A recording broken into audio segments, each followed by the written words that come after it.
ಈಗೆಲ್ಲರೂ ಹೊರಗೆ ಬಂದು ಮಾತಾಡ್ತಾ ಇದ್ದಾರೆ. ನನಗೇನು ಅನಿಸ್ತಾ ಇದೆ ಅಂದರೆ ಇದು RSS ವರ್ಸಸ್ RSS ನಡೀತಾ ಇದೆ ಅಲ್ಲಿ. ಇವತ್ತು ಯಾರ್ಯಾರು ಷಡ್ಯಂತ್ರ ನಡೀತಾ ಇದೆ ಅಂತ ಹೇಳ್ತಾ ಇರೋದು, ಮತ್ತು ಷಡ್ಯಂತ್ರ ನಡೆಸ್ತಾ ಇರೋರು ಯಾರು? ಇವರು BJP ಅವರು ಯಾರ ಬಗ್ಗೆ ಮಾತನಾಡ್ತಾ ಇದ್ದಾರೆ? ಅವ್ರು ಯಾರೋ ಮಹೇಶ್ ಅಂತ ಅವ್ರ ಬಗ್ಗೆ ಮಾತನಾಡ್ತಾ ಇದ್ದಾರೆ, ಮತ್ತು ಗಿರೀಶ್ ಮಟ್ಟಣ್ಣ ಅವ್ರ ಬಗ್ಗೆ ಮಾತನಾಡ್ತಾ ಇದ್ದಾರೆ. ಇವರೆಲ್ಲ ಯಾರು ಕೂಸುಗಳು, ಯಾರ ಗರಡಿನಲ್ಲಿ ಬೆಳೆದಂಥ ವ್ಯಕ್ತಿಗಳು ಇವರೆಲ್ಲರೂ BJP RSS ವ್ಯಕ್ತಿಗಳೇ ಅಲ್ವಾ? ಇದೇ ನಿಮ್ಮ ಗಿರೀಶ್ ಮಟ್ಟಣ್ಣನವರು BJP ಯುವ ಮೋರ್ಚಾ ಇದ್ದರಂತ ಮರ್ತೋಗಿದ್ದಾರೆ. ಇವರು ಯುವ ಮೋರ್ಚಾ ಅಧ್ಯಕ್ಷ, ಯೂತ್ ಐಕನ್ ಮಾಡಿದ್ರಲ್ಲಪ್ಪ ಇವರು BJP ಅವರು.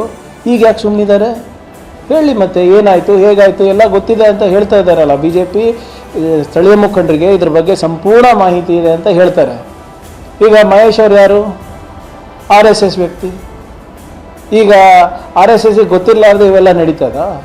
ಇವೆಲ್ಲ ನೋಡಿ ಸುಮ್ಮನೆ ಅವ್ರು RSS ಜಗಳ ಬಂದು ಇಲ್ಲಿ ಇನ್ವೆಸ್ಟಿಗೇಷನಿಗೆ ತಂದು ಹಚ್ಚೋದು ಸರಿಯಲ್ಲ. ಏನಿದ್ರು ಇನ್ವೆಸ್ಟಿಗೇಷನ್ ಈಸ್ ಗೋಯಿಂಗ್ ಆನ್. ಅದನ್ನು ಏನಿರುತ್ತೆ ಅದು ಪ್ರೊಸೆಸ್ ಏನಿದೆ ಮಾಡಿಬಿಟ್ಟು ಅದು ಬಹಿರಂಗ ಮಾಡ್ತೀವಿ ಅಂತ ಆಗಲೇ ಗೃಹ ಸಚಿವರು ಸದನದಲ್ಲಿ ಹೇಳಿದ್ದಾರೆ.